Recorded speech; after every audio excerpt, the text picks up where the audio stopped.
Ассалаумағалейкум туғандар, қандайсыздар? Назарыңыздарда қайрадан эле базар жоқ каналы. Бүгін 8 сентябрь 2022 жыл. Мен Бишкек шаарынын чыгыштарабы.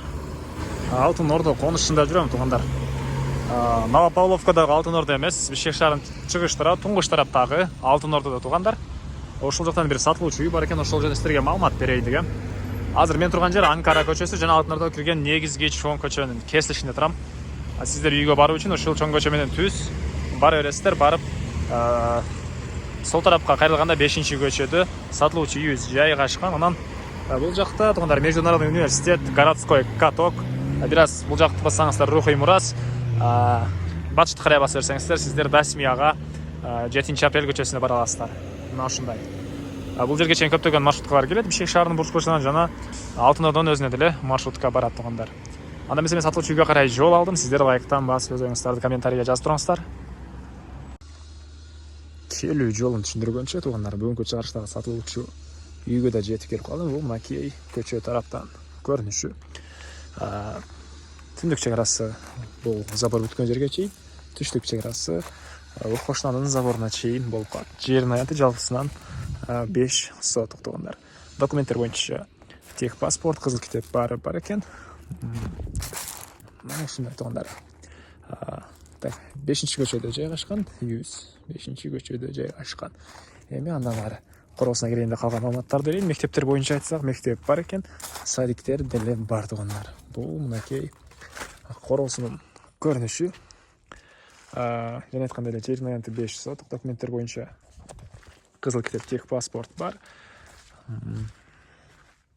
Так, суу, свет бар экен, газ, канализация деле бар. Бирок газ менен канализацияны киргизип алуу керек. Канализациясынын трубасы өткөн, газ деле өткөн, бирок киргизип алуу керек. Анан эгер кааласаңыздар, эгер алам деген адам болсо, киргизип кой десеңиздер, киргизип деле коем дейт, эгер соодасы келишсе. Бул мынакей үйүбүздүн көрүнүшү, үйүбүздүн узун туурасы 10го 11. Так. Мансард түйүндө салынган үй тугандар. 10го 11 стенасы саман тугандар. Эми андан ары. Так. Азыр биринчи болуп үйдүн ички тарабын көргөзөйүн, андан соң короосуна чыгып бул жактарда да калган маалымат берем. Жердин аянты 5 соток. Отопление, паровое отопление, ал көмүр менен иштеген котел менен үйдү жылытат тугандар. Отоплениянын котелу бул жакта жайгашкан. Мынакей бул жакта жайгашкан. Бул жакта үйүбүздүн негизги кирүүчү эшиги. Андан ары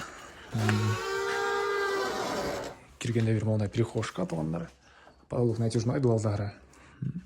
Обой экен, пол ламинат. Анан ушул жерден оң тарапка кайрылсак, бул жакта мондай дагы бир бөлмө жайгашкан. Бул жерде мансартка чыгып кеткен тепкичтер орнотулуптур. Батыш тараптан пластик терезе орнотулган. Ар бир терезеде тугандар темирден болгон решеткалары деле бар.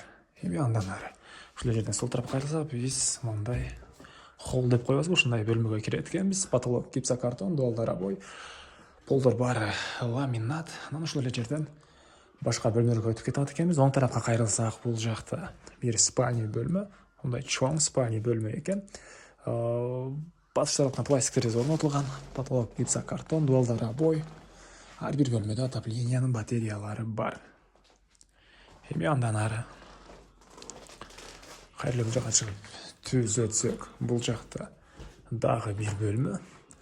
Көрүп турганыңыздардай потолок гипсокартон, полдор ламинат, чыгыш тараптан чоң терезе орнотулган. Мына ушундай көрүнүштө. Эми андан ары кийинки бөлмөлөрдү көргөзөйүн. Негизи боюнча Алтын Ордо конушу, жана видеонун башында айткандай, туңгучка Международный университет ошолорго жакын болуп калат. Городской каток, ал жагы Аламидин, Мадина базарлары деле анча деле алыс эмес тугандар. Мынакей бул кухня экен. Потолок гипсокартон, дуалдар обой, ички тараптан раковина орнотулуп, суусу чыгарылган. Мына ушундай полдор жыгачтан болгон пол тугандар. Көрүп турганыңыздардай кухня мебелдер орнотулган. Мына ушундай. Эми андан кийинки бөлмө. Бул жакта санузел бар экен. Потолок пластик туугандар, терезелери көрүп турганыңыздардай түндүк тартымда орнотулган. Дубалдары кафель, полу кафель, ванна, раковина жана буякта унитаздын местасы бар экен. Бир аз жаш балдарым ойноп эме кылганга байланыштуу алып салдым дейт. Унитаздын бул жакта местасы бар туугандар. Андан ары эми силерге мансартты көргөзөйүн. Мынакей мансартка чыгуучу тепкичтер, мына ушундай тепкичтер болот туугандар.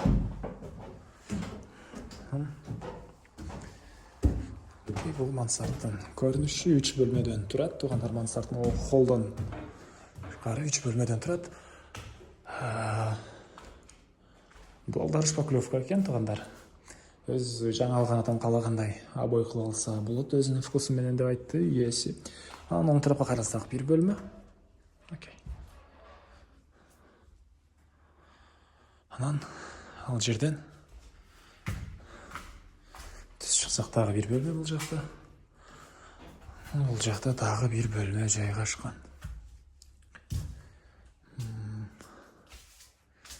Буякта гардероб сыяктуу эме кылам деген ой бар экен үй ээсинин. Анда келсеңиздер өзүңүздөр көрсөңүздөр болот.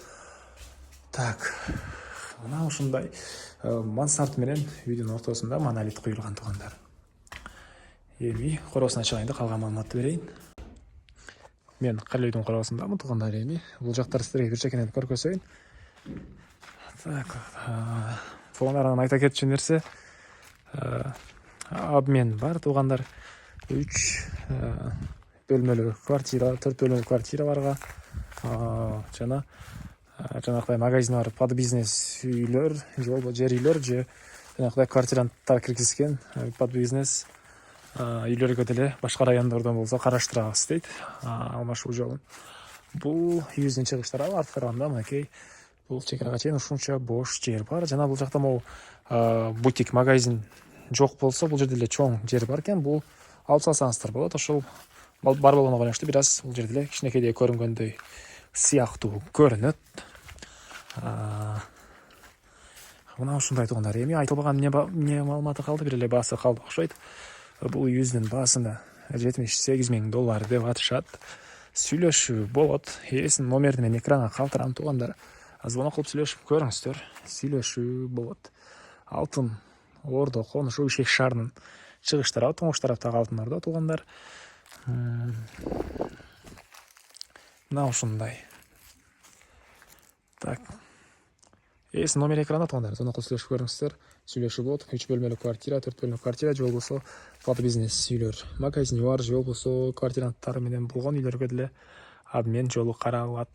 Анан достор менен, группалар менен бөлүшсөңүздөр, бул видеону сиздер мага үй ээсине жана кимдир өз сыяктуу үй издеген болсо, ошол дагы сиздер чоң жардам берген болосуздар. Анда эмесе мен сиздер менен коштошом. Кийинки чыгышка чейин саламатта калыңыздар.